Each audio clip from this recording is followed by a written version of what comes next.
Hello guys, this is your friend and we are back with a new fanfic. If you enjoying this fanfic then press the like button and subscribe my channel. Let's start fanfic. Which is what if Kurenai hated Naruto just like others but slowly fell in love with him? NaruXKure, Part 3. Naruto looked over to Kurenai. Kurenai, can you close and lock the door? And turn the closed sign, please. Kurenai nodded and did as asked. Naruto gestured to her to wait for a moment while he escorted Aina back into the office behind the stock room.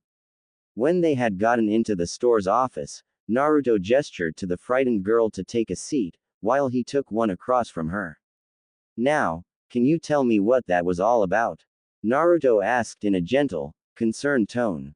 Well, sir, Aina began.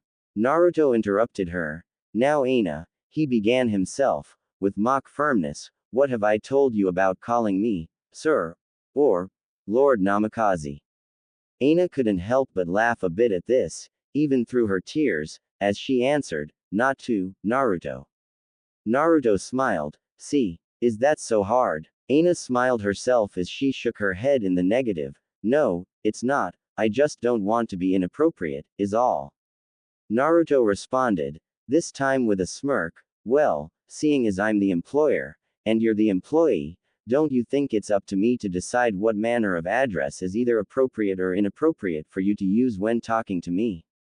Aina's smile became a resigned one, knowing that she wouldn't win this argument. Yes, see, Naruto raised his eyebrows and looked at her in a pointed fashion. Naruto, you're right. It'll just take some getting used to. Naruto nodded in satisfaction. Well, don't worry about it, I just don't like formalities from people who work for me. You help my business, and you're a vital part of it, and that makes you a teammate in my eyes. Now, let's get back to my first question. What was Lady Hyuga giving you a hard time over? Well, she came in, wanting me to show her what we had in stock. I showed her around the store as best I could, and it just seemed that nothing I showed her would make her happy, and that if there was something specific she had in mind, I could special order it for her, or that we could even take her measurements and tailor her anything she'd like. This seemed to anger her. It started with simple snide comments that I just tried to shrug off and ignore.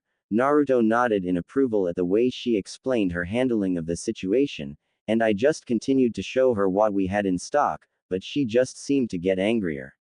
Her snide comments started turning into outbursts aimed specifically at me, and she began to tear up. Remembering the killing intent of the Hyuga woman, I tried to defuse the situation as best I could, but she just continued getting angrier, and that's when you showed up. Naruto simply pulled the young girl into a comforting hug and soothed her. Hey, you did nothing wrong at all. In fact, I'm rather proud of you for how you handled the situation. Okay. She pulled back and smiled, nodding in gratitude at her employer. Naruto stood up, with Aina following suit. So, how about we go back out there and get Kurenai some clothes so you can make some sales, huh? Asked Naruto, with a knowing smirk. Aina smiled as she wiped the last of her tears from her eyes, following Naruto as he led her back out into the store. They noticed a patiently waiting Kurenai turning in their direction as they both came back into the sales floor of the store. Naruto smiled at the ruby-eyed Junin, everything's fine, now. Aina here is a real credit to this store, and I'm glad to have her on board. And since I closed the store early tonight, you and I are going to give her a hand. Kurenai raised a single eyebrow in curiosity at this declaration. Okay. How are we going to do that? You, he responded, pointing at Kurenai with a grin, are going to go on a shopping spree in this store right now, that is completely on me. Anything you want to pick up, you can. Any services you want to order, feel free. And Aina, here, he gestured to Aina, is going to make a very good commission tonight, and go home early. Both women smiled at this, and Aina began showing Kurenai around the store in much the same manner that she had done with Hinata, but unlike the Hyuga, Kurenai was highly impressed with the superior level of service that Aina was providing. After an hour or so of roaming, mixed in, of course, with some girl talk, which was accompanied with a few furtive glances by both ladies in Naruto's direction. Kurenai had decided on her final selections. 15 new blouses of the same style that Aina was currently wearing, in various shades of white, red and black, as well as 12 accompanying pairs of fine cotton pants, also in the same style that Aina wore, ranging from black to varying shades of gray, to a few shades of tan and light brown. Of course, being a woman, she had to buy at least 5 pairs of shoes for every corresponding outfit, resulting in her buying around 80 pairs of shoes, give or take. Kurenai at this point had 2 concerns. 1. How was she going to get it all home? And 2. Where would she put it all? Naruto addressed both of these concerns. Don't worry. We have a delivery service to get what you can't carry out of here delivered to you. And for storage, I'll paint a few seals for you so that you can store what won't fit out in the open. How does that sound? Kurenai sighed with relief and nodded, not wanting to put anything back on the shelf. Aina sighed as well, just as relieved that she could still sell it all to her. After ringing everything up, including the fee for the delivery service, Naruto told Aina to just put the very sizable total of 35,000 ryo on his tab, ensuring that Aina would be making her 15% commission on everything sold today. A rather sizable 5,250 ryo, not bad for a single night's take-home. Aina tallied it up, and made the arrangements to have everything delivered to Kurenai's home, but Naruto told her that would not be necessary. As they expressed their confusion, Naruto just spammed out 20 shadow clones, who started collecting Kurenai's merchandise and vanished in several different swirls of leaves, making their way to Kurenai's home. Naruto told Aina that she could close out for the night, a full 2 hours early, before he and Kurenai vanished in a swirl of leaves themselves. As the pair reappeared outside of Kurenai's apartment, Kurenai couldn't help but comment, "Nice girl. I was thoroughly impressed with her service. I can't imagine what Hinata would have had to complain about." Naruto frowned at this. "I'm not sure, either. I think that she went into the store deciding that she wasn't going to be happy regardless of what was said or done. At least, that's the impression I get from hearing Aina's story." Kurenai nodded sadly, and dropped the topic. Getting her keys out, she unlocked her home, and gestured for Naruto and his clones to follow her in. Once they were all inside, Naruto pulled out a scroll and began to paint what Kurenai guessed were storage seals on it, but they were unlike any storage seals that Kurenai had ever seen before. They seemed much more complex in design and pattern than the standard storage seals that she had either painted herself or seen sold at the Wolf's Claw. Naruto noted her fascination and explained the seal to her. "I'm painting a few additional features into the seals for you. I'm painting an indexing feature that'll allow you to select exactly what you want from the seal without having to unseal and reseal everything else. It's something you'll be able to do before too much longer." Kurenai nodded in fascination as a question came to mind: why aren't seals like this sold at typical shinobi gear stores? "Honestly," responded Naruto, entering lecture mode, "because I'm the only person living right now who can paint a seal like this. Most people who create scrolls and paper bombs really don't know what they're doing. They just take a design that they've seen works and copy it over and over again, really without understanding the mechanics behind the seal itself." "But," continued Kurenai, her curiosity aroused once again, "aren't the people who paint those things considered seal experts, if not seal masters?" Naruto rolled his eyes at the idea, continuing his work. "No, those things are painted by hacks who pass themselves off as seal experts and seal masters.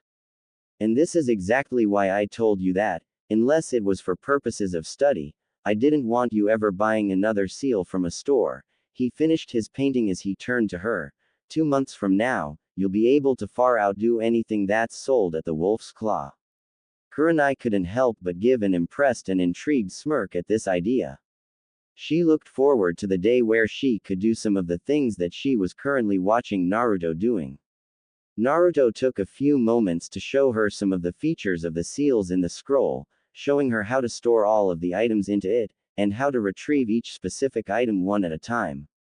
As impressed as Kurenai was to watch him apply the seal, she was even more impressed by watching the seal work as he said it was supposed to.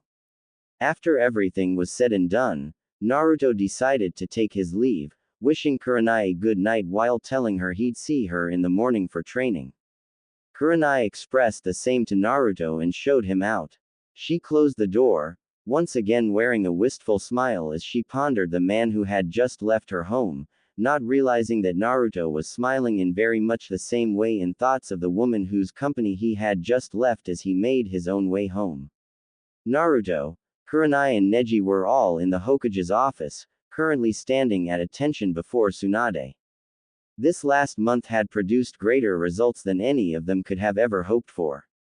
All three of them found it very difficult to contain their enthusiasm at giving their progress reports to the Hokage. Tsunade studied them for a moment before sitting down in her chair. She looked at them and gave the order, report.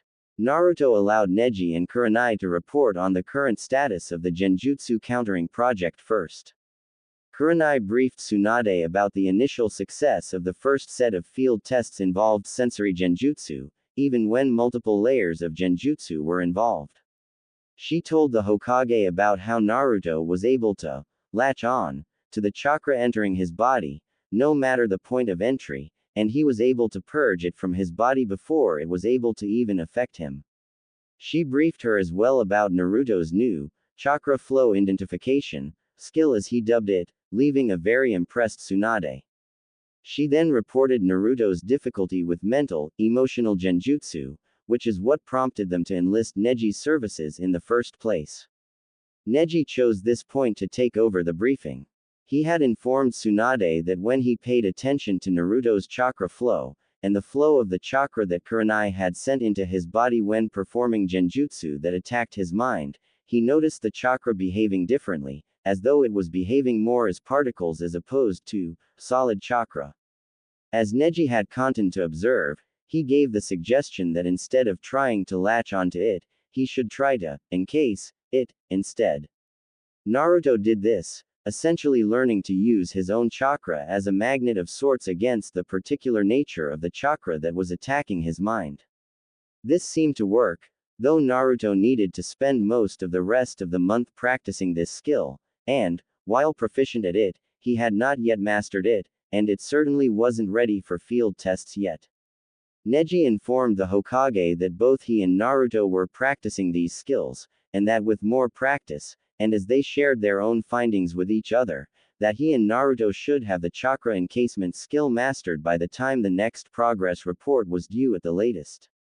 Still working on mastering this skill, they had not gotten to exploring ways to counter environmental genjutsu yet. Kurenai and Neji both summed up that they thought the project would need more than 6 months to complete. Tsunade looked at Naruto to get his opinion. Naruto simply nodded in agreement with the two of them. Deciding that they didn't need to renegotiate the mission or the contract just yet, Tsunade moved to the next point of discussion, dismissing Neji, as his presence was no longer required. Neji took his leave with a bow, returning home to his wife. As Neji had left, Tsunade turned to Naruto and Kurenai, and asked them for their report concerning Kurenai's Fuinjutsu education and the training that Naruto was giving to her. Both Naruto and Kurenai broke out into excited smiles as they began to share their past month in training with their Hokage, who hadn't missed the fact that they were starting to finish each other's sentences. Training had continued for Kurenai much as it had during the first week, with gradual increases in weight and number of reps. Additional stretches, acrobatics training, and dodging of high-speed projectiles while performing the morning routine had also been added to the workout.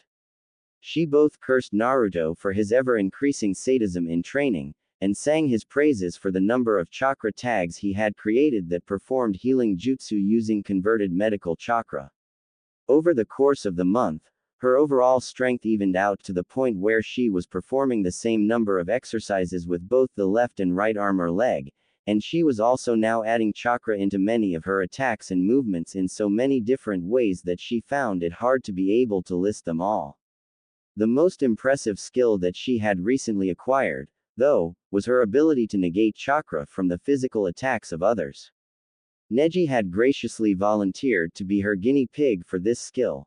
When Neji tried closing her tenketsu points, or flooding chakra into her body, she was able to disperse the attacking chakra at just the right moment before he was able to eject it into her, essentially making gentle fist strikes useless against her. As impressed as he was with this skill, and with the fact that Naruto seemed to possess a greater mastery of it than Kurenai did, he asked if the two of them could keep that ability under wraps for now. He didn't need Hiashi or Hinata getting wind of the fact that he had inadvertently helped them create a counter to most of the Gentle Fist's offensive techniques. Over the month itself, Kurenai's weights had increased by a total combined amount of 75 pounds or so, and she had doubled the number of reps that she was performing, showing greater increases in speed and stamina than in overall strength, though she had gotten stronger as well. She had also started using the frictionless ropes for combined chakra, strength, speed training, resulting in further increases in both her reserves and her fine-tuned control. Naruto had also started training her ninjutsu as well. This, of course, started with a further expanded lecture on chakra theory as it related to ninjutsu, as well as telling her about some concepts that he himself had uncovered and coined. Okay, Kurenai, as we train your ninjutsu, we'll also get you started on your change in chakra nature to fire chakra. You'll develop an understanding of how fire chakra feels, how it flows, and what it can do when used in jutsu. We're also going to beef up your ninjutsu arsenal while we're doing this so that you'll have more practice with how chakra flow feels when performing ninjutsu as opposed to performing genjutsu or taijutsu. I can't really speak from experience on this, but my understand is that chakra flow when performing ninjutsu is more regimented, for lack of a better word, while chakra flow for genjutsu is a little more free-flowing. The best way I understand it is that chakra flow in genjutsu is more like an art, whereas ninjutsu treats chakra flow more like a science. Kurenai once again nodded, showing that she understood the analogy he had made. In truth, she did allow her chakra to flow more freely than most, simply due to the nature of her specialty. With the few ninjutsu she did know, she noticed that the chakra flow had to be much more measured and precise than it did for her genjutsu. Naruto continued his lecture. Before I talk more about change in chakra nature to fire chakra, I want to talk about the concept of chakra memory. Chakra memory? Kurenai asked, confused at the new term. Yes, chakra memory, as I've come to call it, is a lot like muscle memory, in that like your muscles remember exactly how to move in certain ways once you've trained them enough, so also, the chakra coils remember exactly how to mold chakra once you've molded it in specific ways enough times. This is a bit like chakra control, but it's not quite the same. It's chakra memory that allows a shinobi to use a jutsu without the required hand seals, because their chakra network has molded the chakra in the exact ratios enough times to know exactly how it's done. You, for example, can substitute and transform without hand signs, right? Kurenai nodded in the affirmative.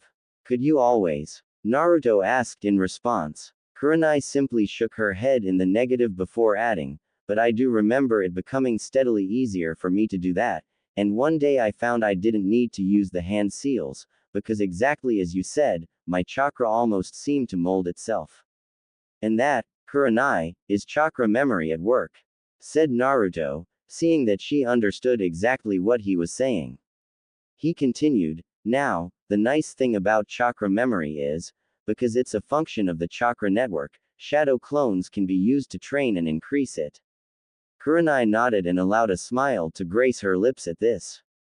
She was beginning to see the possibilities of this kind of training, even though she wouldn't be able to do it to anywhere near the degree that Naruto could. She knew that she could still benefit from training using about 10 shadow clones at once right now as opposed to her original effective limit of 5. Naruto led her outside to the rear grounds and brought her to a tree. He jumped up, broke one of the branches off the tree, and laid the branch on the ground. Kurenai looked on in confusion. Naruto then explained what she was going to do. You are going to create a few clones, and they are going to train to burn a leaf using only their chakra. Let me demonstrate. He finished before he picked a leaf from the branch he had just retrieved, sent some chakra into it, and held the leaf as it began to smoke and then catch fire. As you can see, Naruto continued, fire is not my main element, so it takes me longer to train it and shape it than it does for me to shape wind. However, burning the leaf will be easier for you once you master how to do it. Now, as I said before, each change in chakra nature feels different. Take wind, for example. It's a cutting element, so when I'm molding wind chakra, I'm trying to imagine my chakra as though it's like two thin and razor-sharp edges, grinding against each other, creating a cutting effect. I'll demonstrate this as well. He paused as he picked up a leaf, channeled chakra into it, showing Kurenai that it cut into several bits, and quite a bit faster than he had been able to set the leaf on fire before. Naruto continued once again, what you want to do to change your chakra's nature into fire chakra is to imagine your chakra getting really hot really fast, to the point where when it catches flame, so to speak, the release of heat feels self-sustaining. Hot and self-sustaining is what you're after, does that make sense? She nodded in the affirmative after Naruto's demonstration. Okay, then, make 10 shadow clones and start them on this, Naruto ordered. Kurenai complied, making 10 shadow clones and starting each of them on the leaf burning exercise as ordered. As Kurenai's clones would work on that, Naruto would alternate days between bringing the original Kurenai into the Fuinjutsu lab and get her to work on her seal painting and etching technique, and working on his clinical trials for the Genjutsu countering project with Neji. While she was working on her seal painting technique, he began to show her how to create a few basic seals well, basic for him, anyway, as his basic seals could outstrip anything one could buy at any shinobi gear store, anywhere, as well as showing her how seal nodes and ports work, and demonstrating conduits as he made some simple seal arrays. 1. She had gotten leaf burning mastered easily enough, it had only taken her a week or so to master it, as her fine-tuned chakra control was already extraordinary, so Naruto moved her on to setting a down tree ablaze using nothing but her chakra. This task she found a little daunting, and during the time she had been practicing this exercise, there was more than one occasion where her clones would dispel simply because they ran out of chakra. She was still working to master this exercise, as she could make certain spots on the tree catch fire at the moment, but she couldn't set the whole tree ablaze in one shot yet. While doing this, Naruto also beefed up her fire-style ninjutsu arsenal with the fire-style Fireball Jutsu, the fire-style Phoenix Flower Jutsu, the fire-style Dragon Flame Jutsu, the fire-style Flame Bomb, and the fire-style Dragon Flame Bomb. He also taught her the Shuriken Shadow Clone Jutsu, the Kunai Shadow Clone Jutsu, and one that quickly became a favorite of hers, the Exploding Shadow Clone. Learning these jutsu had been easy enough, but she had to work very hard to try to master them, another exercise that found her chakra control and reserves increasing more and more, though training ninjutsu made her feel as though her chakra control was taking 2 steps back for every 3 steps forward. This feeling only got worse when Naruto had finally introduced chakra shape manipulation during the last week. Sorry Grandma, I'm afraid that I'm using a Namikaze clan technique to train her ability to change chakra shape, so I can't discuss the details of it, I'm sure you understand. Tsunade sighed and nodded reluctantly. She had been highly impressed with what Naruto and Kurenai had shared so far about the progress they were making in Kurenai's training. Tsunade could begin to see the change in Kurenai. She carried herself with a lot more confidence and poise than she had even before, and the overall shape of her body was also beginning to change. She was becoming even leaner than she was before, certain curves starting to become more accentuated with some added lean muscle underneath enhancing Kurenai's overall curvature. Looking back up at the pair, she noticed absently once again that they seemed to fit very well together. Both were very good-looking people, both extraordinary ninja, and both of them just seemed to like being around each other. She smirked at the pair as she allowed herself to ponder the possibilities. Kurenai raised a nervous eyebrow at the busty blonde, while Naruto narrowed his eyes in suspicion at her.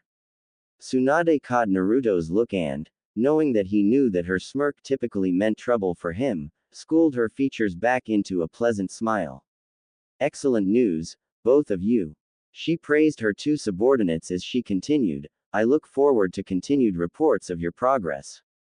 You're dismissed. Both Kurenai and Naruto bowed to her and left her office.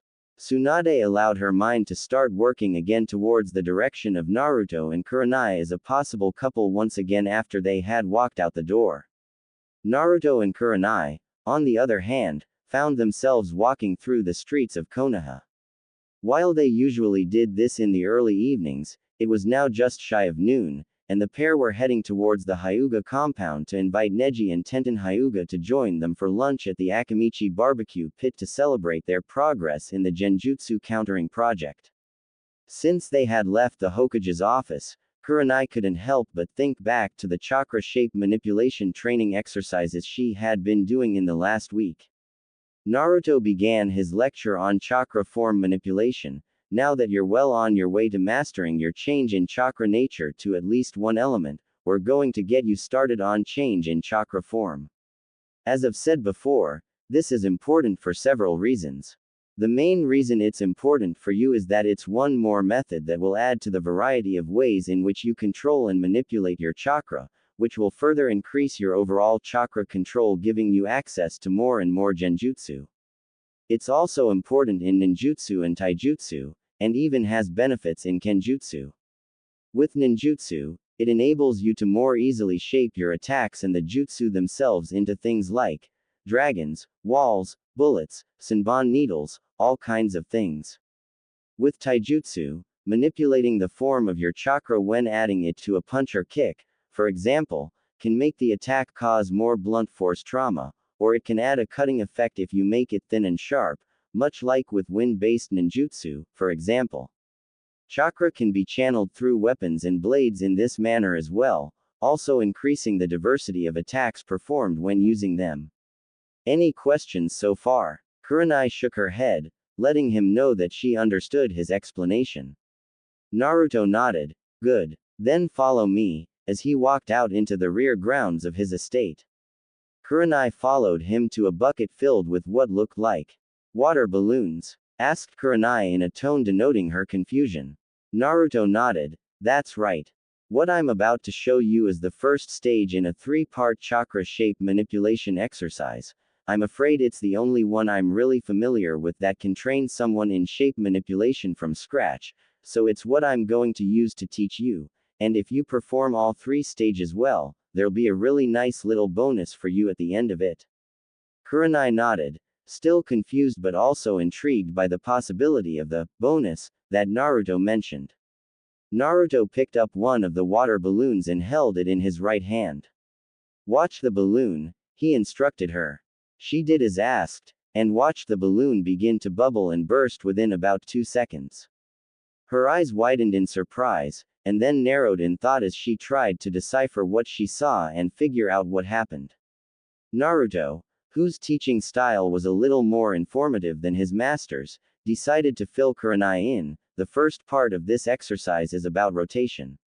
Using just chakra, no change in nature, you make the balloon burst.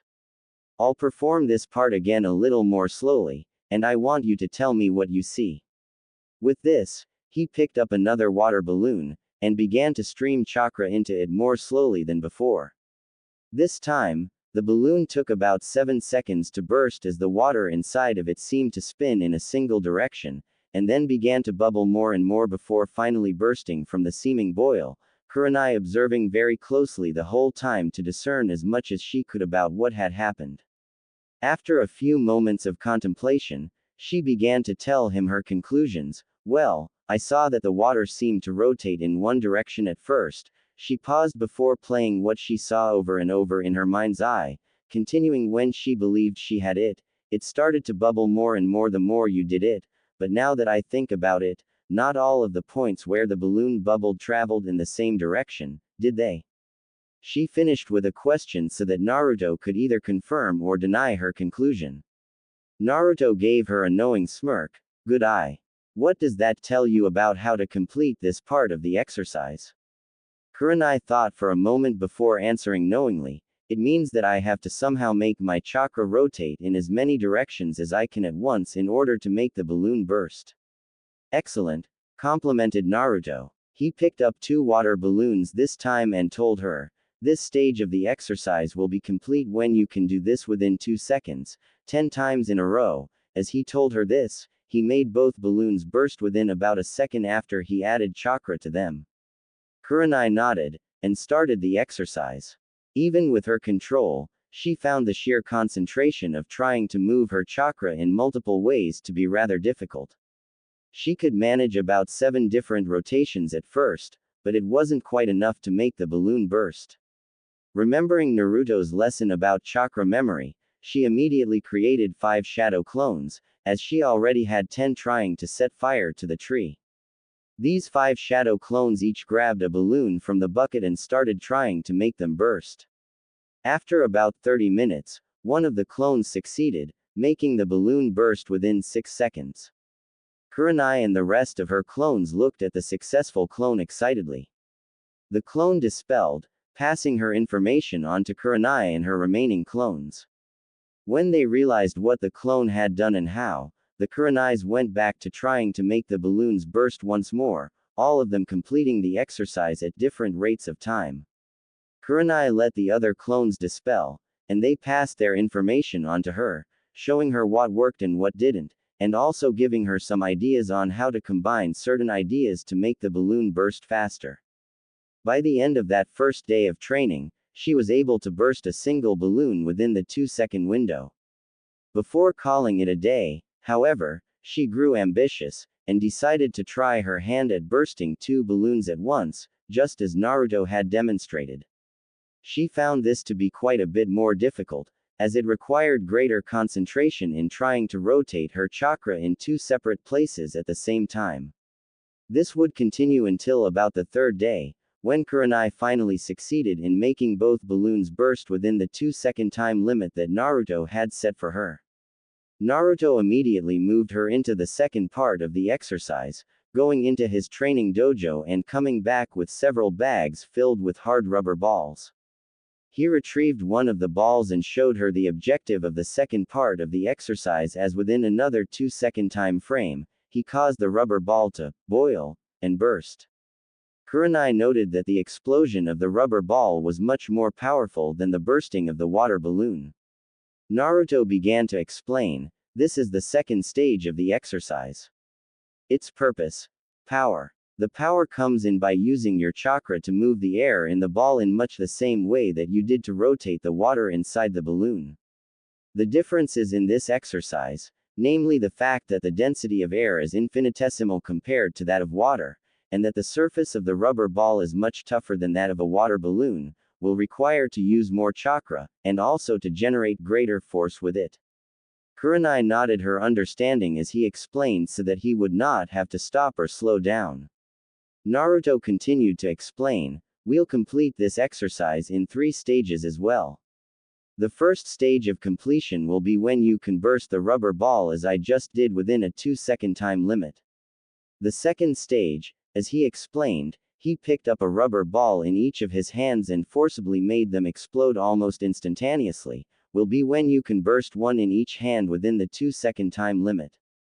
Naruto picked up yet another ball and just held it at his side as he finished his explanation. The third stage of completion, and this is when we'll consider it mastered, is when you're able to do it within 2 seconds while boom **** concentrating on something else, meaning you can do it almost without consciously exerting effort. Okay. The boom had been the rubber ball exploding while Naruto had been explaining to Kurenai the third stage, demonstrating that he was paying almost no attention to his adding and rotating of chakra into the ball. Kurenai nodded in response once more. Naruto, knowing Kurenai's focus on fine-tuned control of her chakra as opposed to controlling it in such a way as to generate power or force, gave her some words of warning and encouragement. Kurenai, before you begin, I want you to bear in mind that this stage is probably going to be the most difficult one for you. As far as improving chakra control and reserves goes, this will probably be like taking 3 steps forwards, 2 steps back. Your control may suffer a bit for a little while, but as we complete the third stage of the exercise, it should catch right back up. Also, one of the things that I've learned this exercise does is it forces the tenketsu points on your hands to become more flexible to be able to open wider. Basically, your hands are going to hurt a lot. But if you stick with it, your tenketsu points will adjust. It's this adaptation of the tenketsu points in your hands that will cause your control to suffer for a while. But remember what I said about chakra memory. This is one instance where your chakra memory will increase your control, because your tenketsu points will know exactly how big or small they'll need to be in order to perform this jutsu. There's also an optional fourth stage in this training that I developed as well that will help further with exact and specific control. So I would encourage you to stick with this. Believe me, it will be worth it in the end, okay? Kurenai nodded once more without hesitation, a look of determination on her face as she prepared to engage in stage 2 of this exercise that Naruto had her doing. She picked up a ball, and began adding chakra to it, only for nothing to happen before her hands started hurting very badly, just as Naruto said it would. She went ahead and made 5 shadow clones once again, each of them picking up a rubber ball and trying to force chakra into it. Thus far, no visible progress had been made on this stage, and she would frequently have to stop due to her hands involuntarily twitching at the pain caused by the expanding tenketsu points in her hands. But she kept at it, and would continue to keep at it with a vengeance, bent on mastering this training. Kurenai decided to ask the question that had been on her mind since Naruto finished his report to Tsunade concerning her training. Naruto, he replied, indicating that she had his attention. Why didn't you tell the Hokage about the chakra form manipulation exercises you're having me do? She asked with sincere curiosity. Naruto smiled knowingly as he answered her. 2 reasons. 1. The reason I gave her. 2. He trailed off, a bemused, yet knowing smile creeping across his face. You'll know once we begin working on stage 3. Wanting to know more, but knowing that Naruto had said all he would say on the matter, she simply accepted his answer, content that she would know the other reasons soon enough. As they continued walking through the streets, they both began to notice people looking towards them and beginning to whisper. Naruto didn't seem to mind, but Kurenai became a bit unnerved at this. She started casting some of her own glances around the area, trying to discern what people were saying and what they might be thinking. Her head was whirring with questions. Did they think that I'm taking advantage of him? Did they think I'm some kind of cradle-robbing gold digger? I've worked so hard to earn the respect that's my due as a top kunoichi. What's going to happen as rumors start flying? Naruto, noticing Kurenai's distress, even though she hid it quite well outwardly, made an effort to take her attention off of the whispering gossip mongers. Hey, are you okay? Kurenai simply looked up at him, her eyes saying it all. She was nervous right now. Looking around, Naruto could guess as to what she was nervous about. He nodded to her in understanding, and as he started to make some very pointed stares around the area, people stopped whispering and continued about their business. Kurenai let out a breath that she hadn't realized she'd been holding as Naruto continued to lead them on their way. Out of nowhere, they heard the youthful baritone of a young man who was very familiar to the two of them. Hey Naruto. Both Naruto and Kurenai turned to see one Konohamaru Sarutobi, now 17 years old, standing just 2 inches shorter than Naruto. He walked towards them with a broad grin on his face as he greeted them both. He turned to Naruto with a look of slight consternation. So where have you been, boss? I haven't really seen you around much, lately. Yeah, sorry about that, Konohamaru, Naruto responded as he grinned sheepishly while scratching the back of his head, but Kurenai and I have actually been working very hard for the past few weeks on a couple of projects. Konohamaru turned his gaze to Kurenai, who smiled and nodded, confirming what Naruto had said. He raised a curious eyebrow at this, but decided to shrug it off. Okay, if you say so. Well, I guess I'll see you later. I'm actually on my way to get Hanabi and take her into town, and with that he began to walk away. Naruto stopped him real quick. Hey Konohamaru. Tell you what. We're heading that way to invite Neji and Tenten to lunch with us at Akamichi Barbecue. You two want to join us? It'll give us a chance to catch up. Konohamaru smiled at the offer. Sounds like fun. I'll let Hanabi know when I get there. Okay. Oh, and while you're there, do you think you can pass it on to Neji and Tenten for us? We'll go ahead and head down to the restaurant so we can get a table. There's usually a wait at lunchtime. Sure. Konohamaru replied. I'll see you guys in a bit. And with that, he ran towards the Hyuga compound. Naruto and Kurenai changed direction and headed towards the Akamichi barbecue pit, Kurenai beginning to wonder what other surprises the day might hold for them. The moment she thought this, both she and Naruto caught a certain silver-haired Junin with his headband over his left eye and his nose in one of his older copies of Makeout Paradise. The moment he saw them, his eye widened in slight surprise and curiosity, before he smiled and he waved at both of them, only Naruto waving back, and Kurenai looking nervous again. Kakashi commented in a curious tone, well, you two certainly make an interesting couple, don't you?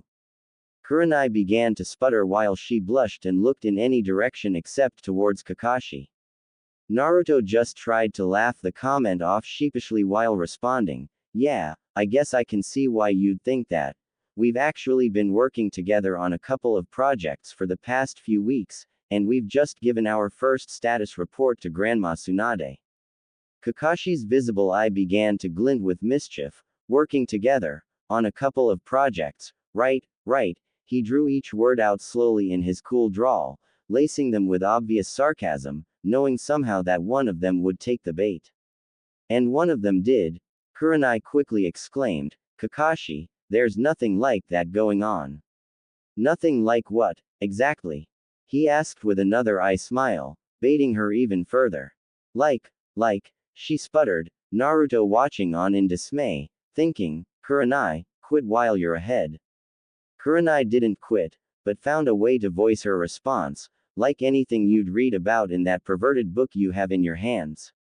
Naruto face-palmed, while Kakashi's eye smile grew even more pronounced, if that was possible, as he responded, cool as ever, I never said there was, now did I? He began to freeze as he felt Kurenai's killing intent aimed in his direction.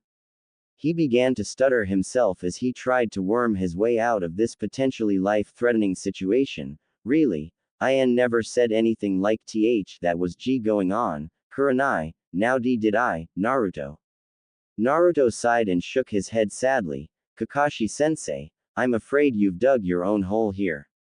Kakashi immediately began to sweat, and in a sudden flash of inspiration brought on by his fight-or-flight response, he immediately turned his head to a sound that both Naruto and Kurenai knew did not exist. What was that, guy?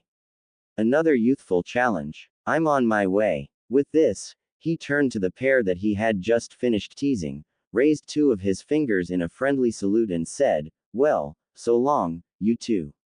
Don't do anything I wouldn't do, finishing with a perverted giggle before immediately vanishing in a swirl of leaves.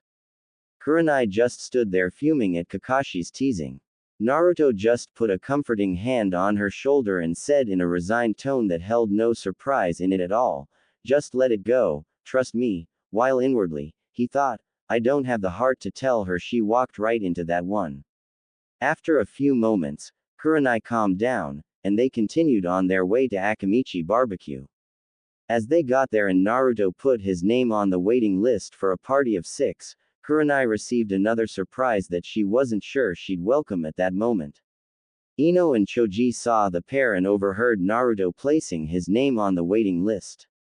Choji, knowing that a party of 6 might take a while to be seated, walked up to them, Ino hot on his heels. Choji greeted them cheerfully, hey guys. What's going on? Naruto looked up, a wide grin quickly spreading from ear to ear, Choji. What's happening, man? And Ino. It's been a while. Yes, Naruto, it has been a while. A little too long if you ask me, Ino chided him, the smile never leaving her face.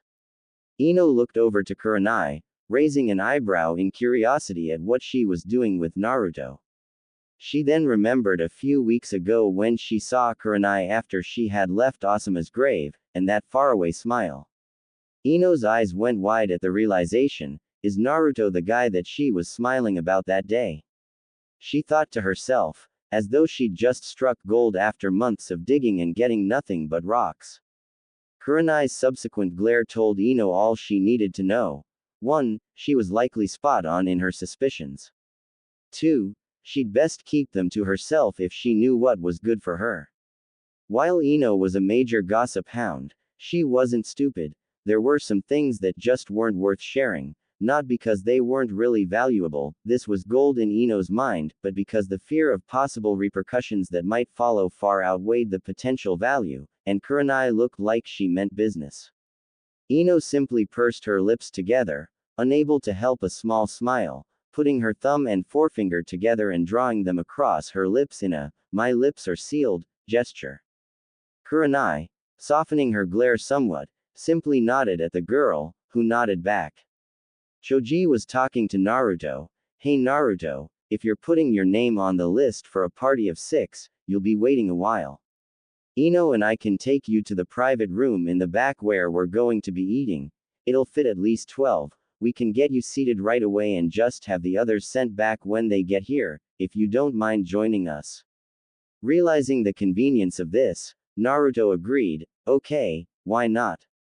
Kurenai smiled and shrugged as she said, no objections, here, before turning her gaze back to Ino, full glare coming back on to let her know that she would not tolerate any funny business on her part during the meal.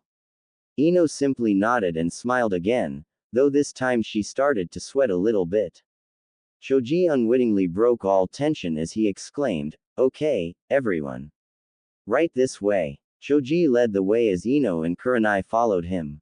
Naruto left instructions with the hostess to send Neji, Tenten, Konohamaru and Hanabi back to the room upon their arrival. He then followed Choji and the girls into the back room. As they all sat down and ordered, they began to make small talk with each other and catch up.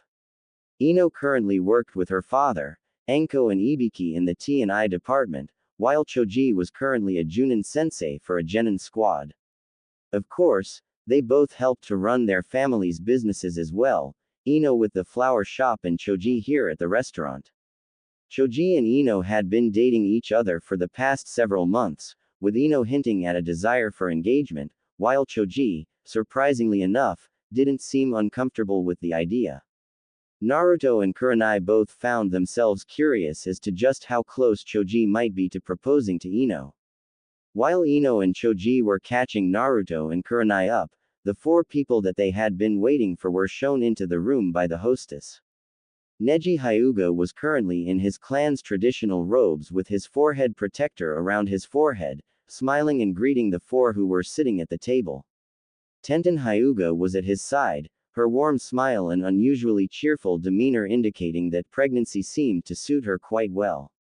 She was currently wearing Hyuga clan robes herself, having been married into the prestigious clan, her hair still in the same 2 buns that she always wore them in on each side of her head.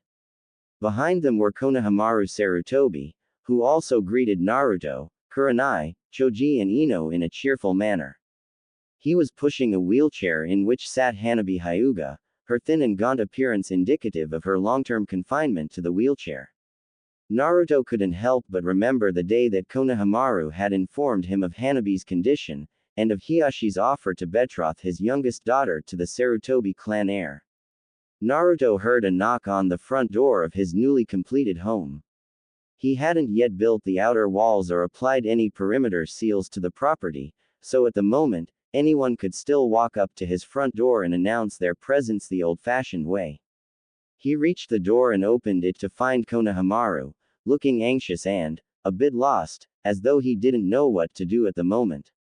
Before Naruto could ask, Konohamaru started hesitantly, hey boss, you got a few minutes. Naruto frowned in concern at his friend before answering, yeah, sure. Come on in, as he gestured Konohamaru inside the house. Konohamaru entered, and Naruto closed the door behind him. Naruto then quickly went to fill a couple of glasses with water as he brought them to one of the sofas in his living room, which is where Konohamaru had sat himself down. Naruto set his glass of water down on the coffee table in front of the sofa and then sat at the end opposite his friend before voicing his thoughts. What's going on, Ko? You look like you're carrying the weight of the world on your shoulders. Konohamaru sighed tiredly at this. I feel like I am. I need to talk to you about something real important. Okay, shoot. Do you know what's happened over at the Hyuga clan? Naruto raised an eyebrow in confusion at this. Konohamaru responded, I'll take that as a no. Naruto, Hinata and Hanabi just had a clan-sanctioned duel to determine who would be the next head of the Hyuga clan 2 days ago. Naruto's eyes narrowed both in thought and surprise. He hadn't realized that the succession of leadership for the Hyuga was so close at hand. He waited for Konohamaru to continue, which he soon did. That's not the worst of it. He faltered for a moment before continuing, I don't know all the details, but I do know that Hinata's now the official heir again, and, when I saw Hanabi, she looked as though she'd been beaten to within an inch of her life. Naruto gasped at this. Having seen Hinata's newfound brutality on the battlefield firsthand, he'd had a sinking feeling in his gut that something like this might happen sooner or later. Under a clan-sanctioned duel, particularly in the Hyuga clan, no attacks were barred, and because such events were considered clan business, there was nothing illegal about one of the participants maiming or even killing the other.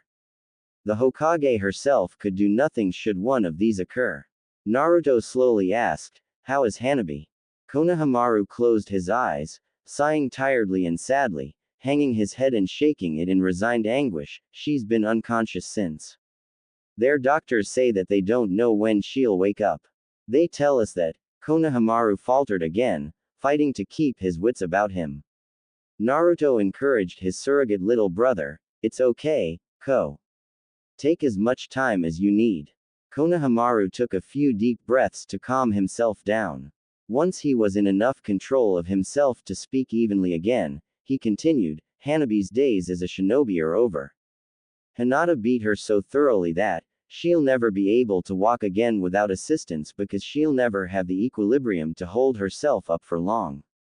She'll never fight or mold chakra again, and she'll spend most of her time, confined to a wheelchair. Konohamaru shed a single tear as he finished. For the rest of her life, there's nothing they can do for her beyond what they've already done.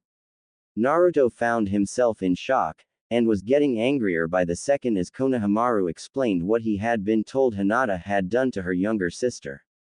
He had known for quite a while that Hinata had finally gotten sick of the constant abuse and condescension that Hanabi and her father always sent her way. Being born with a kind, gentle and caring spirit, this treatment had simply hurt and saddened her at first, but with the onset of war, and the constant pressure that she faced on the battlefield, they had the misfortune of picking a bad night to double-team her and let them know of their displeasure at her disgraceful performance on the battlefield, this despite the fact that her team had come home alive if a little worse for wear, and having accomplished their mission, their team of 4 killing 20 white Zetsu clones while they were at it. Hinata had finally blown up in anger at them, saying some rather harsh words to them both, not allowing either to get a word in edgewise before storming off to find Naruto, who she was still involved with at the time. Months later, after Naruto and Hinata had broken up and the war had been won by the Alliance, peace treaties, alliances and agreements were signed. The allied shinobi forces disbanded, and all ninja returned to their home villages. 1 month after they had gotten back found Naruto and Konohamaru in the conversation they were currently having. Apparently Hinata's hatred towards her father and sister had only grown in the time since her blow-up, and this combined with the things she was doing on the battlefield only served to greatly darken her overall mentality and temperament. When they had gotten back to Konoha, Hiashi ordered a clan-sanctioned duel between Hinata and Hanabi in order to test Hanabi's skills and hopefully shut Hinata up, as she had become quite the disrespectful backtalker in the last few months since her blow-up. The duel didn't go so well for Hiashi or Hanabi. Hinata not only defeated Hanabi, she broke Hanabi, she maimed Hanabi, she brutalized Hanabi. This was the story Hiyashi had told Konohamaru just before leading the boy to his office, leaving a still comatose Hanabi in the Hyuga medical ward. On the way, they actually crossed paths with Hinata, who glanced first at Konohamaru and then at her father before her face broke into a cold smirk, her eyes hard and cruel. Hiyashi only closed his eyes and hung his head, sighing. If Konohamaru didn't know any better, he would think that Hiyashi was ashamed, not of Hinata but of himself. Hinata, upon seeing his reaction, turned back to Konohamaru, who gave an involuntary shiver with the uneasiness he felt at seeing this woman who had once been so kind and warm. Hinata abruptly turned in a different direction and went on her way, at which point Hiyashi continued to lead Konohamaru to his office. Once they got there, Hiyashi closed the door and made Konohamaru a proposal, in order to save Hanabi from getting the caged bird seal, but more to simply get her out of the Hyuga clan compound where life was bound to get much harder for her. If Konohamaru would agree, Hiyashi would promise Hanabi's hand in marriage to him by contract, the terms of which were to be completely fulfilled on Hanabi's 16th birthday. Konohamaru was rightly unsure about the proposal at first, but the more Hiyashi put stipulations into the contract that were in the young Sarutobi's favor, the more Konohamaru found it hard to resist. At the same time, though, he didn't want to enter into such an agreement lightly, so he asked for a few days at most to think it over and give Hiyashi an answer. And that's why I'm here, Naruto, Konohamaru summarized before finishing. I don't know what to do with this, and I needed the advice of a man that I trust implicitly. Can you give me a little help, or at least a little perspective here? What do you think I should do? Naruto felt for his friend. After a few moments of thought, Naruto asked Konohamaru, how well do you understand the terms of this contract? Konohamaru answered readily enough, I'm familiar enough with general legalese to be able to read and understand the fine print. Basically, Hiyashi's trying to save Hanabi from being branded with the caged bird seal, and this is the best way he can think to do it. As I said, he wrote the terms of the contract very heavily in my favor, and he even familiarized me with all of the termination clauses so that I wouldn't feel like I was being roped in. I took the time to read what was there myself, and it was exactly as he said it was. Naruto hummed in thought for a few moments. He knew Konohamaru well enough to know that he had the same natural talent for politics and reading fine print that his grandfather had.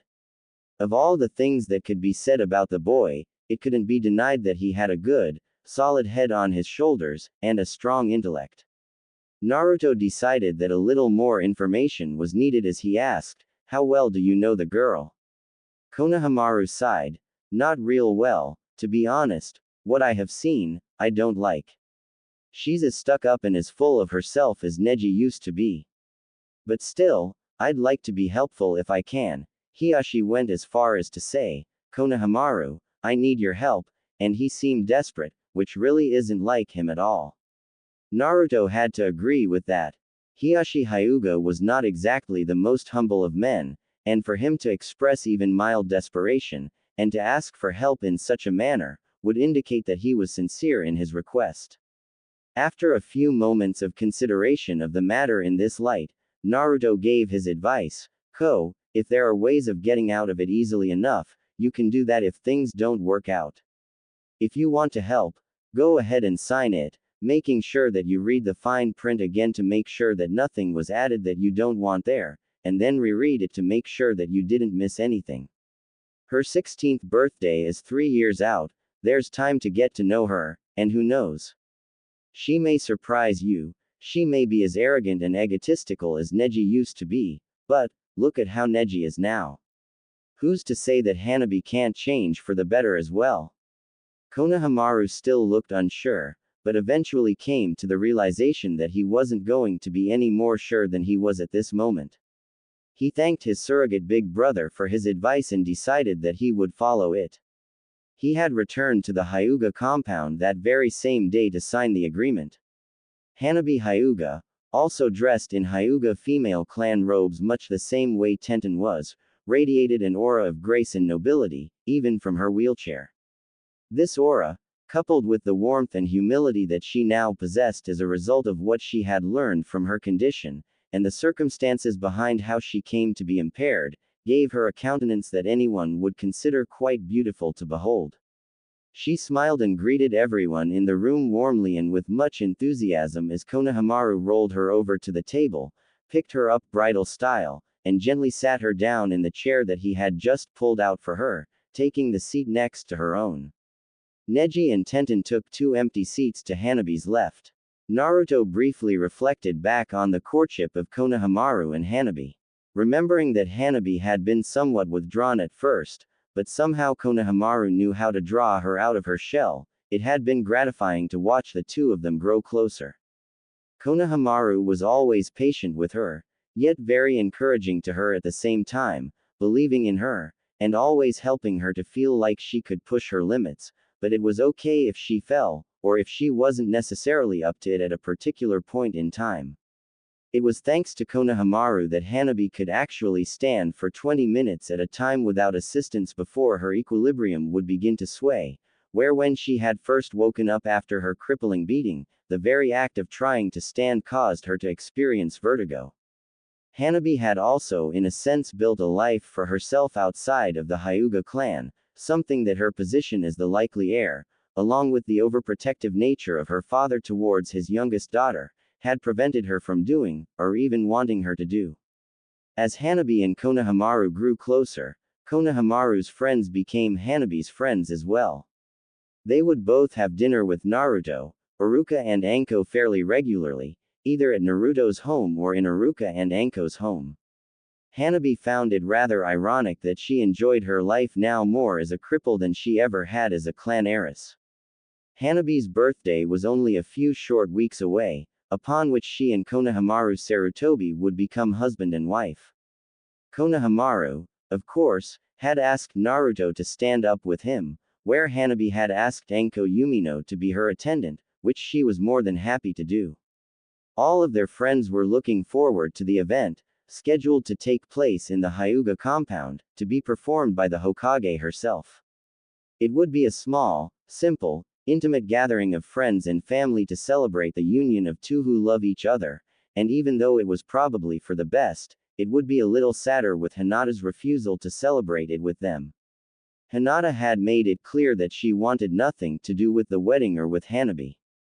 Even with this little dampener, however, the two could not be happier with their upcoming nuptials, and the support of the family that they both treasured, both blood relations and those who were sitting here with them.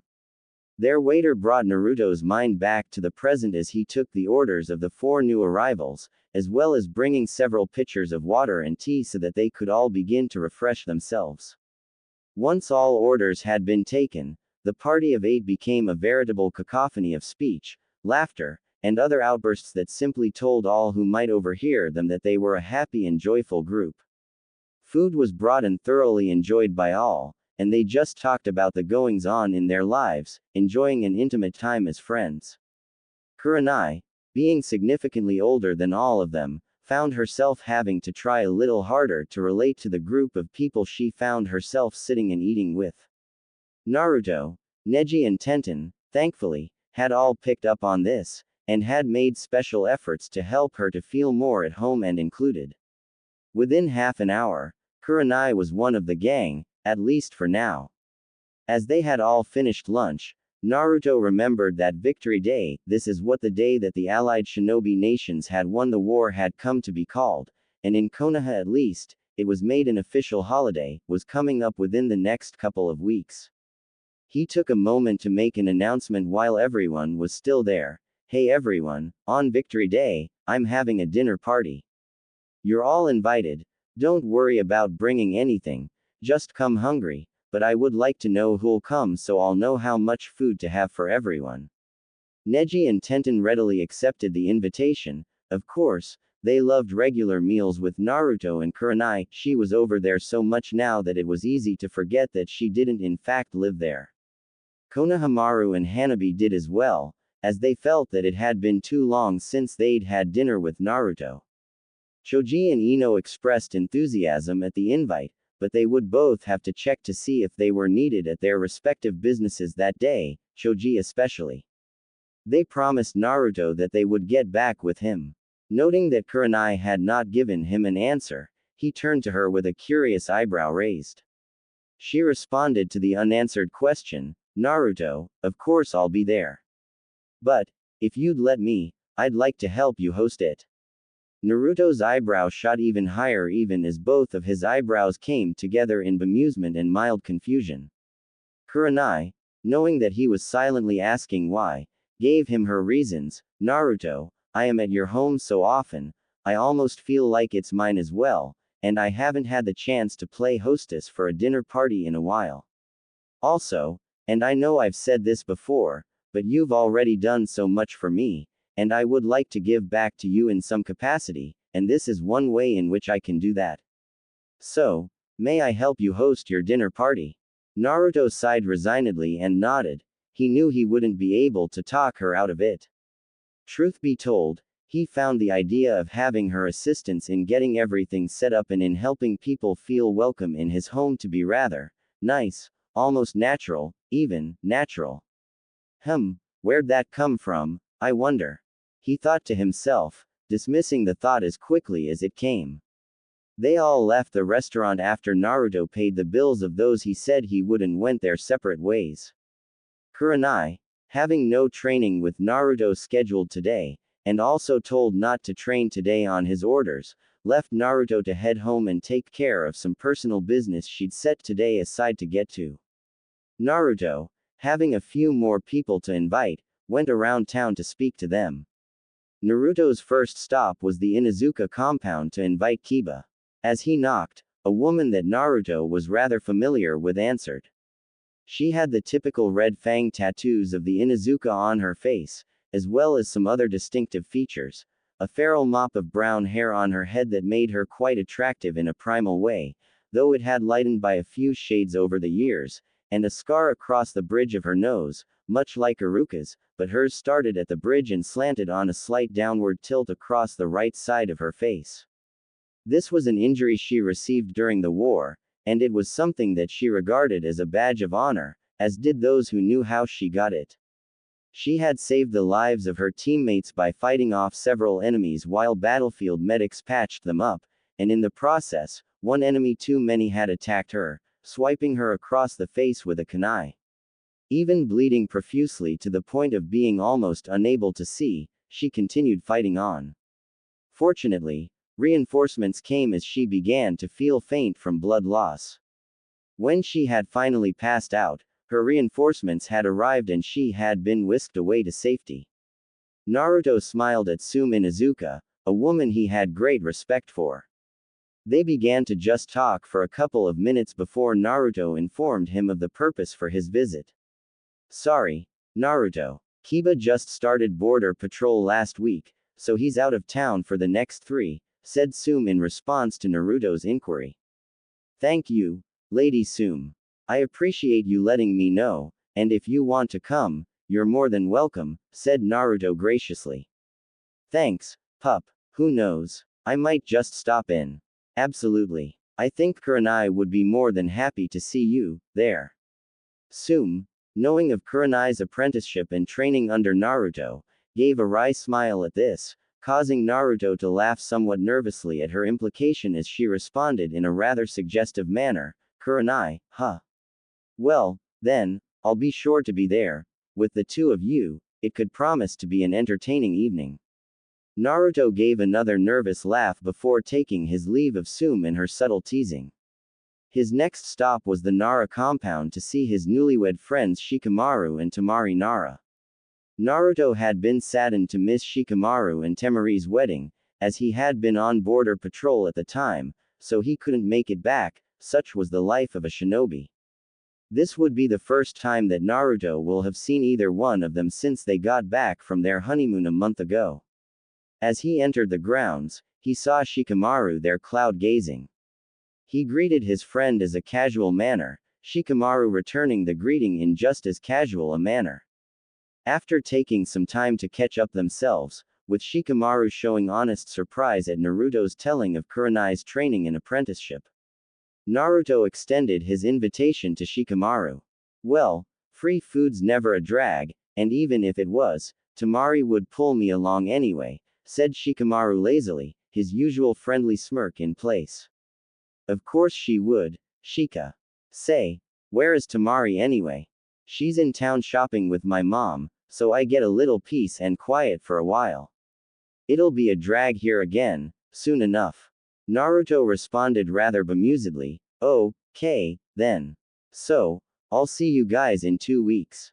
It's good to see that married life agrees with you, my friend. I've got a couple more rounds to make, so I'll see you around, said Naruto, who was seeing his friend for the first time since Shikamaru got back from his honeymoon a month ago.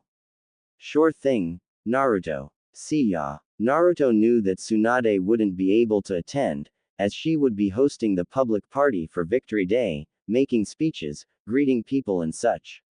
Shizune, likewise would be attending Tsunade as always.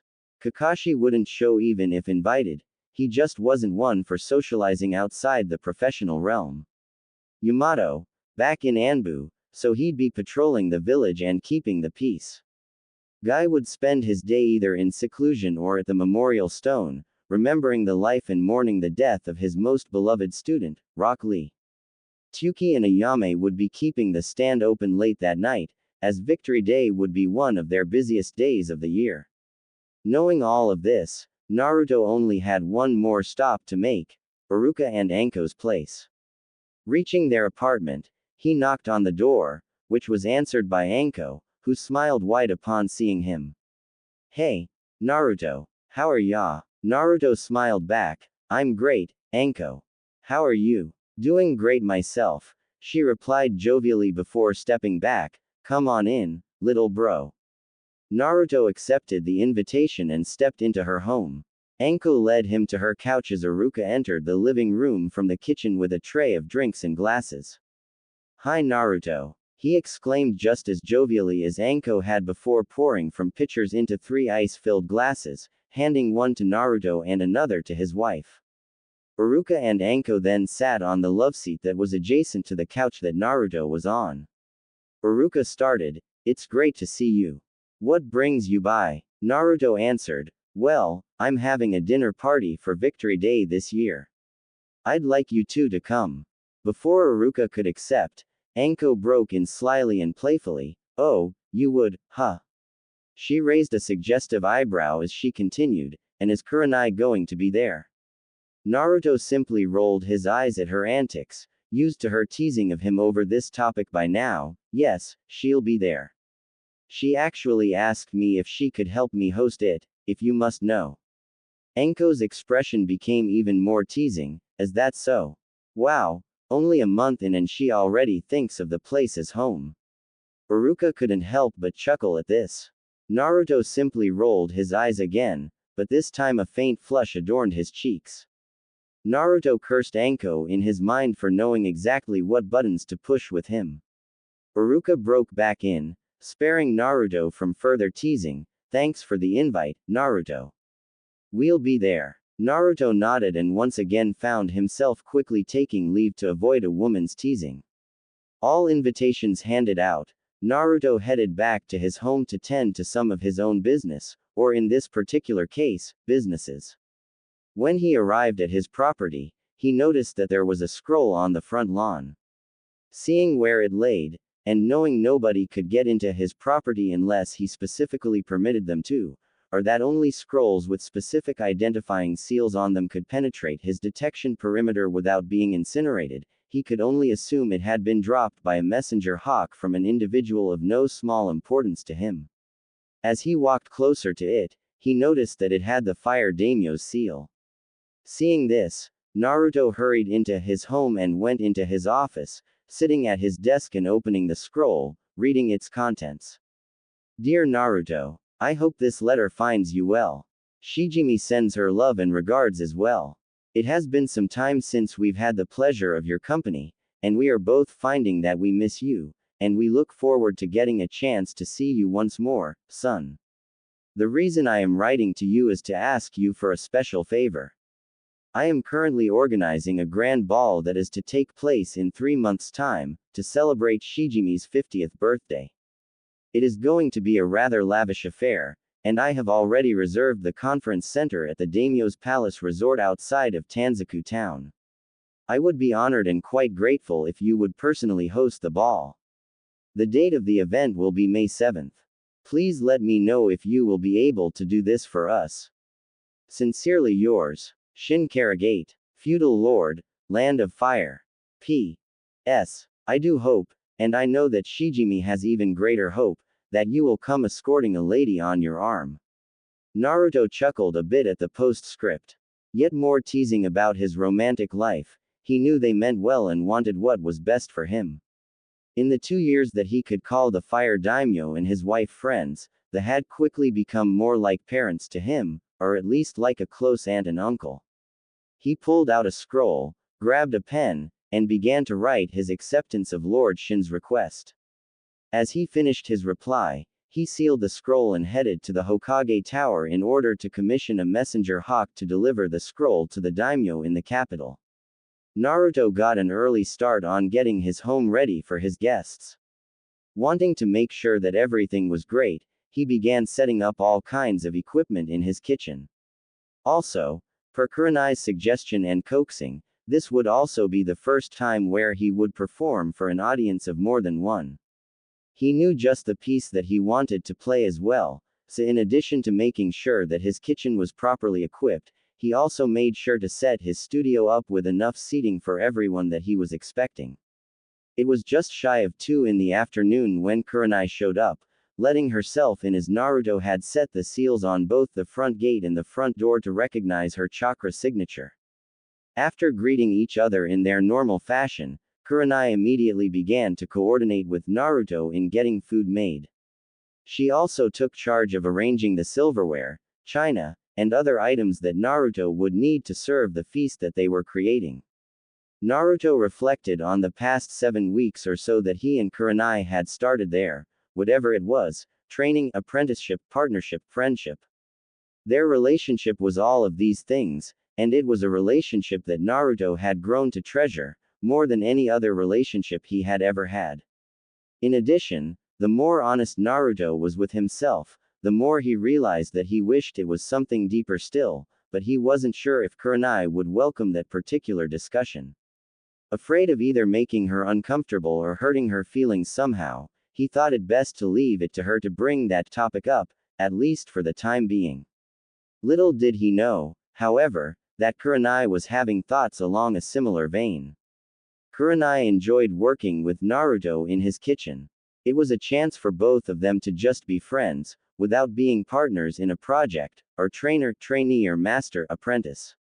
It occurred to Kurenai as she thought this that Naruto, in the last several weeks, had actually become her best friend, and she was almost certain that Naruto had similar sentiments towards her. They certainly did enjoy the time they spent together, even if Kurenai did sometimes grumble at the torture that Naruto called training, and she looked forward to every moment she could spend with him. Naruto's presence just made her happy, and her feelings for him had only grown deeper and stronger as the weeks had gone by. The fears that she had were still there. Being a kunoichi, she was still worried about her reputation as a professional and as a person in being seen with a man who was almost 15 years her junior, even now. There were still the friendly jibes from her colleagues that, even though she knew were given in good fun, still raised certain questions. Would she be seen as a cradle-robbing gold digger by the village? Would she have to continue putting up with those whispers and glances that were becoming more and more commonplace, and even a few discreet glares that started coming her way, especially from the women in the village? Would this cause her to lose credibility as a professional and as a ninja in the eyes of not only the rest of Konoha's shinobi force, but with the village civilians as well? Even worse, would she lose credibility in the eyes of potential clientele to the village, causing her services to be devalued and placed in less demand? As time had gone by, however, these fears of others' thoughts had begun to fade as she saw how Naruto would defend and stand up for her, making people turn away from them with just a gaze. That had not only made her feel special, but if she was honest with herself, Thinking about Naruto defending her honor like that made her stomach quiver and her heart start beating faster. And even though she was having to put up with glares and whispers that were beginning to irk her to no end from a lot of other women, she had yet to see a change in the regard that her fellows had for her as a pro.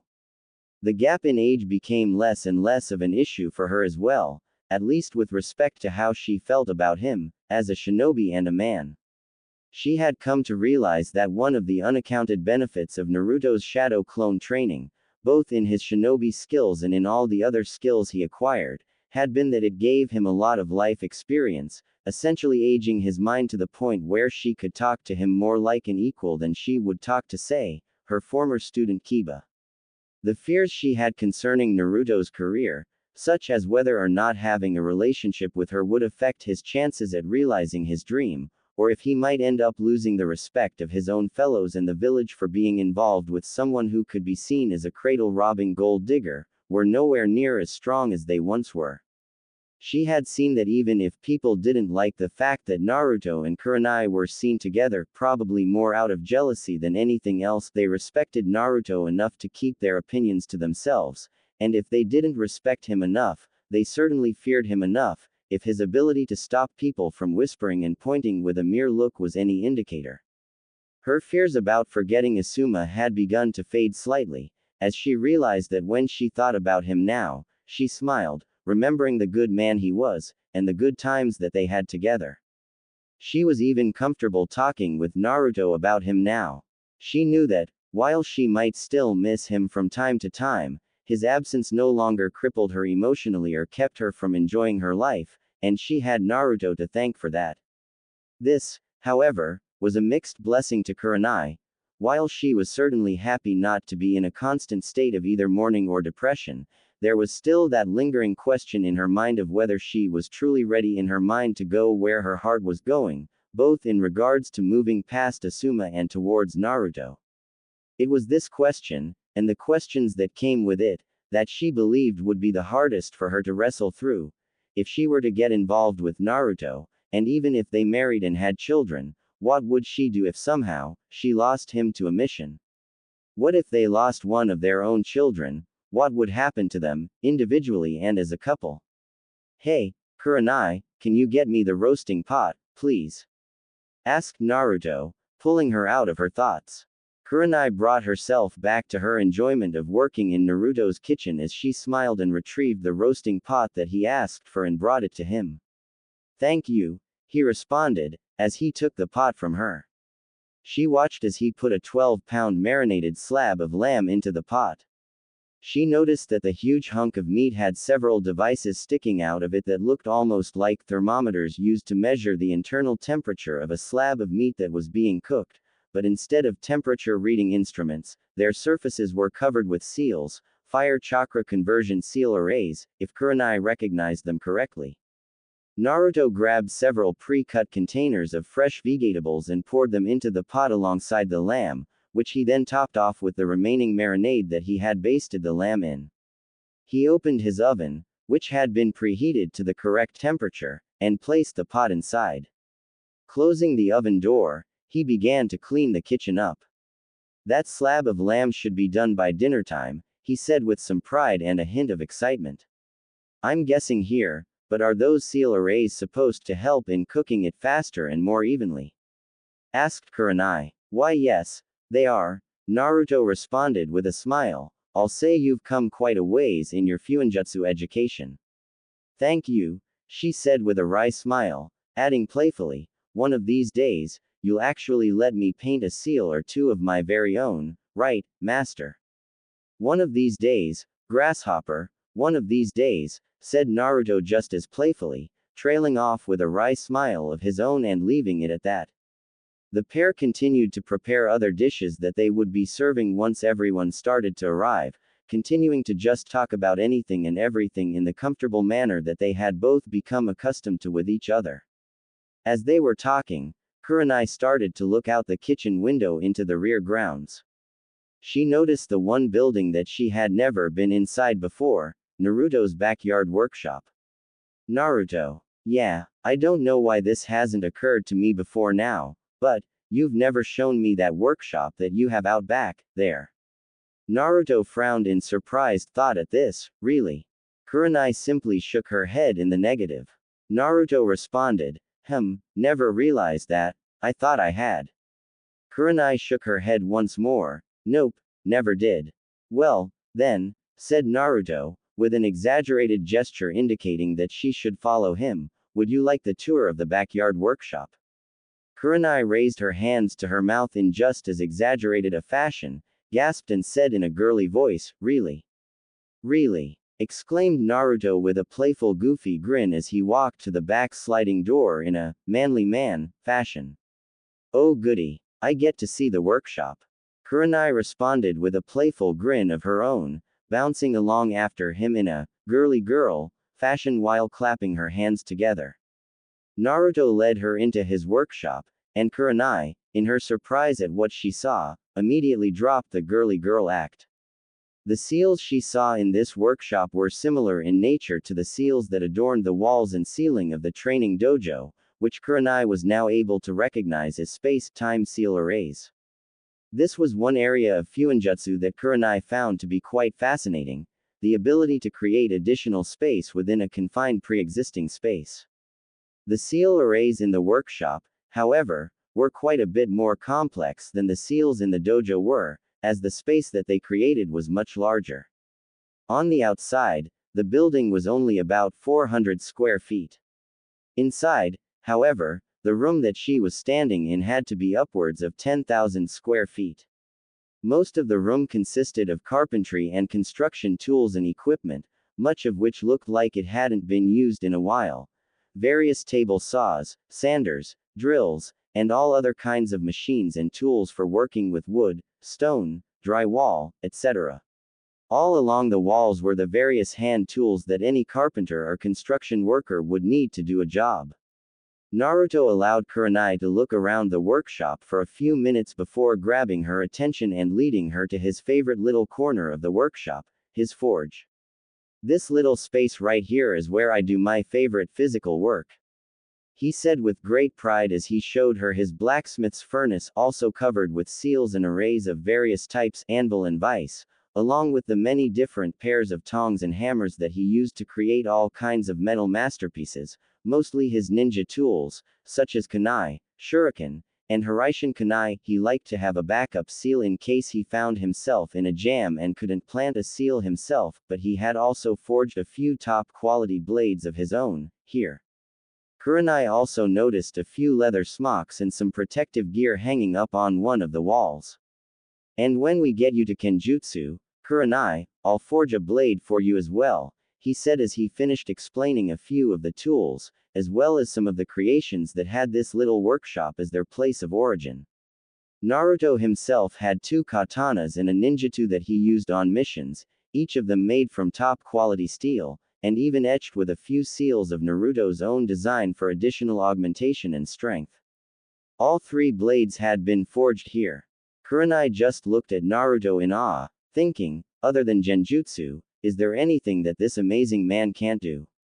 She couldn't help the growing blush on her face as she began to imagine Naruto working that forge without a shirt on in the heat of the furnace, covered in sweat. Kurenai, reel it in her heel notice, she thought to herself quickly. Thankfully for her, Naruto had been pointing to and sharing about different features of his forge, causing her flush to go unnoticed. As Naruto finished explaining the seals of the furnace to Kurenai, fire chakra converter arrays for heat, wind chakra conversion arrays to augment the heat, making the fire hotter for tougher jobs, and water chakra conversion arrays to cool the forge down so that the entire workshop didn't catch on fire by accident, he brought her back into the house. Noting the time, he realized that people were going to start showing up in about an hour. Seeing as both of them were covered in various forms of kitchen gook, Naruto told Kurenai that she could use one of the guest bathrooms to freshen up, knowing that she had brought a change of clothes with her in a sealing scroll.